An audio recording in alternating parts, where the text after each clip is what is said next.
ہمارے ایک استاد ہمیں بتانے لگے کہ ایک انگریز مسلمان ہو گیا تو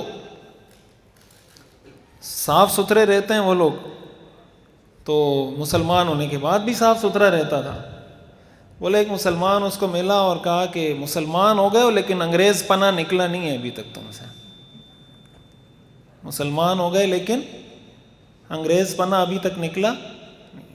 حدیث میں آتا ہے نظفوا افنیتکم ولا تتشبہوا بالیہود. آپ نے فرمایا اپنے گھر کے صحن کو بھی صاف رکھا کرو، گھر کے سامنے کی جگہ کو بھی صاف رکھا کرو، یہودیوں کے ساتھ مشابہت اختیار مت کرو. اس زمانے میں یہودی گندے رہتے تھے، مسلمان صاف ستھرے رہتے تھے. مسلمان ہونے کی نشانی یہ ہوتی تھی کہ وہ صاف ستھرا ہوتا تھا. آج ہم کچرا اٹھاتے ہیں کسی کے بھی گھر کے سامنے پھینک کے چلے جاتے ہیں. اکثر لوگوں کو ہم دیکھتے ہیں بائک پہ جا رہے ہوتے ہیں، تھیلی ہاتھ میں جا رہے ہیں، سڑک پہ جاتے جاتے کہیں بھی ایسے اٹھا کے پٹخ کے چلے جاتے ہیں کہ بس جان چھوٹ گئی. پھر کہتے ہیں حکمران بہت کرپٹ ہیں اور حکمران بہت خراب ہیں، اور یہ اس میں تو کوئی شک نہیں ہے کہ جو ہیں سو ہیں وہ. تو ہم کون سے کوئی دودھ کے دھلے میں بھائی؟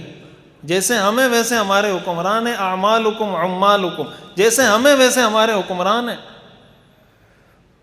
اکثر لوگ جب مسجد میں امام ہوتا ہے نا تو امام کی ایک ایک بات میں کیڑا نکال رہے ہوتے ہیں. یہ امام ٹیڑھا چلتا ہے، یہ امام ایسے چلتا ہے، اس کی داڑھی ایک طرف سے بڑی ہے ایک طرف سے چھوٹی ہے، یہ اس کی ایک شلوار ٹخنے سے اوپر ہے ایک ٹخنے سے نیچے ہے، یہ فلاں اس دن فلاں آدمی کے ساتھ بات کر رہا تھا، یہ تو اس دن کار میں جا رہا تھا، اس دن ڈبل ڈور میں جا رہا تھا. تو بہت اعلیٰ پیمانہ ہم نے رکھا ہوا ہے کسی بھی مولوی کو جانچنے کا، کسی بھی امام صاحب کو، حافظ صاحب کو، قاری صاحب کو جانچنے کا، کہ مولوی ہمارا ایسا ہو کہ وہ موسیٰ علیہ السلام کے قریب کا کوئی بندہ ہو، اور خود بلے ہم فرعون سے گئے گزرے ہوں تو کوئی ٹینشن کی بات نہیں. بھائی جیسے آپ ہیں ویسے ہی ہم ہیں، جیسے آپ ہیں ویسے ہی جس محلے میں جس طرح آپ لوگ رہتے ہیں ویسے ہی ہم لوگ رہتے ہیں. بھائی ہم کوئی مولوی کوئی آسمان سے اتری ہوئی مخلوق نہیں ہوتی. فرق یہ ہے کہ اللہ تعالیٰ نے اس کو علم دین کا ایک مقام عطا کر دیا، ایک درجہ عطا کر دیا، تو اس کی فضیلت ہے.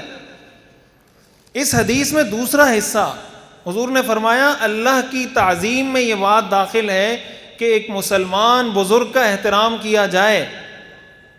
دوسرے نمبر پر آپ نے فرمایا مسلمان اللہ کی تعظیم کے اندر یہ بات داخل ہے کہ حامل قرآن کا اکرام کیا جائے. حامل قرآن اور اس کے ساتھ رسول اللہ صلی اللہ علیہ وسلم نے دو شرائط بتائیں.